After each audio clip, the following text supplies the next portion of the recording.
ဒီနေ့ကပြင်းထန်တဲ့မြင်ကလေးလှုပ်ပြီးတဲ့တတရမြောက်နေ့ဖြစ်ပါတယ်ကျွန်တော်ဒီကနေ့မန္တလေးမြို့ကိုပတ်ပြီးတော့ဒီငလင်းကြောင့်ပျက်စီးနေတဲ့မြင်ကွင်းတွေကိုကျွန်တော်သွားကြည့်မှာဖြစ်ပါတယ်မန္တလေးမှာငလင်းတန်းကြောင့်မလို့ခုလိုတူနေတဲ့တိုက်တွေအများကြီးရှိပါတယ်ဒီဆိုရင်တစ်ခုလုံးပျက်စီးသွားတာရစရာမရှိတော့ပျက်စီးသွားပါတယ်ပြင်းထန်တဲ့ငလင်းတန်းကြောင့်ဒါကျွန်တော်တို့အိမ်ရဲ့အိတ်ခမ်းတစ်ခုပါအိတ်ခမ်းအခုလိုပျက်စီးသွားပါတယ်အခုချိန်မှာတော့ကျွန်တော်ဒီအိတ်ခမ်းထဲမှာမနေပါဘူး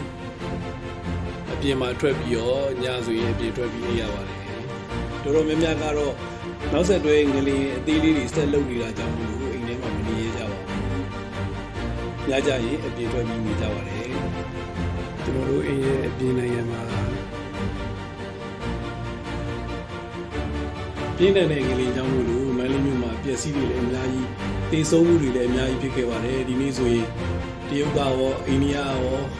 နိုင်ငံပေါင်းစုံနေပြီးတော့ကျွန်တော်တို့ကယ်ဆယ်ရေးအဖွဲ့တွေရောက်ရှိပြီးတော့ကယ်ဆယ်ရေးတွေလည်းလုပ်နေကြပါတယ်အဓိကတော့ကျွန်တော်တို့မန္တလေးမှာ